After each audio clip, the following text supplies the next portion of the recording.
இன்றைக்கி வீடியோவில் பன்னீர் veggies spring roll தான் பார்க்க போகிறோம். வெஜ்ஜீஸ்னுக்குள்ளே வீட்டில் என்னென்ன வெஜ்ஜீஸ் இருக்கோ அது எல்லாத்தையும் ஆட் பண்ணிக்கலாம். வாங்க நான் எப்படி பண்ணியிருக்கேன்றதை பார்க்கலாம். ஒரு பவுலில் ஒரு 150 கிராம் கேபேஜு, ஒரு வெங்காயம் இதை குட்டி குட்டியாக சாப் பண்ணியிருக்கேன். அப்புறம் ஒரு கேரட்டை துருவி எடுத்து வச்சுருக்கேன். 4லேருந்து 5 பச்சை மிளகா, 2 ஸ்டெம் கொத்தமல்லியை கிள்ளி போட்டிருக்கேன். அப்புறம் ஒரு 100 கிராம் பன்னீரை இந்த மாதிரி உடச்சி ஆட் பண்ணியிருக்கேன். ஒரு 50 கிராம் கார்னை ஆட் பண்ணியிருக்கேன். சால்ட் ஒரு teaspoon, pepper powder 1/2 teaspoon, chilli powder 1/2 teaspoon, soya sauce ஒரு டீஸ்பூன் போட்டு இதெல்லாம் ஒன்று படுற மாதிரி நல்லா மிக்ஸ் பண்ணிக்கோங்க. இது எல்லாத்தையும் நல்லா மிக்ஸ் பண்ணக்குள்ளேயே அந்த ஸ்ப்ரிங் ரோலோட அரோமா வர ஆரம்பிச்சிடும். இந்த ஸ்டஃபிங்கை ஓரமாக ஒரு 1/2 hour போல் ஊற வச்சிடலாம்.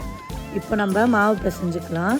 ஒரு கப்பு மைதாவில் கொஞ்சமாக சால்ட் போட்டு தண்ணி ஊற்றி நல்லா ஒரு 10 நிமிஷம் போல் பிசைஞ்சு எடுத்து வச்சு சப்பாத்தி பரத்துகிற மாதிரி நல்லா பரத்தி வச்சுக்கோங்க. இந்த மாதிரி தட்டினதுக்கப்புறம் இதில் நம்ம ஆல்ரெடி ஸ்டஃபிங் ரெடி பண்ணி வச்சுருக்கோம்ல, அதையும் ஆட் பண்ணி வச்சு நல்லா தாராளமான ஸ்டஃபிங் வச்சுக்கோங்க. இப்போது இதை வீடியோவில் காட்டுற மாதிரி மடிச்சுக்கலாம்.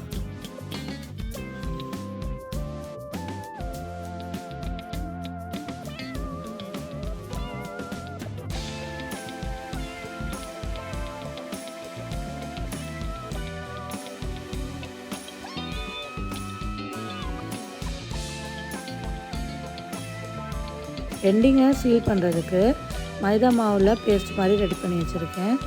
அதையே போட்டு எண்டிங்கை சீல் பண்ணிக்கலாம்.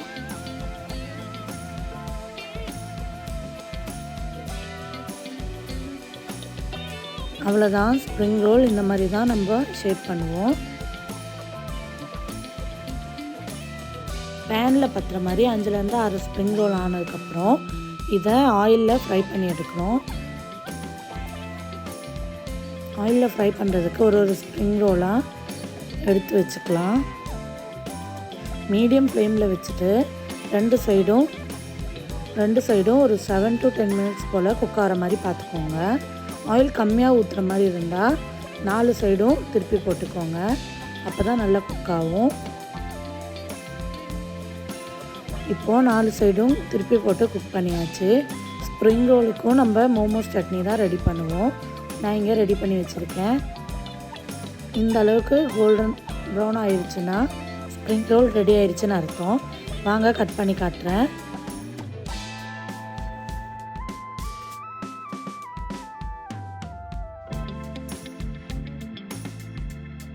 செவன் to 10 minutes ஆயிலில் ஃப்ரை ஆகிறதுலையே உள்ளே இருக்க வெஜ்ஜீஸ் பன்னீர் எல்லாமே குக் ஆயிரும். ஸோ அவ்வளோதான், இது அப்படியே சுட சுட எடுத்து ஹாட்டாக சர்வ் பண்ணிங்கன்னா சூப்பரான பன்னீர் வெஜ்ஜீஸ் ஸ்ப்ரிங் ரோல் ரெடி ஆயிடுச்சு. வீடியோ பிடிச்சிருந்தா மறக்காமல் லைக் பண்ணி சப்ஸ்கிரைப் பண்ணிடுங்க.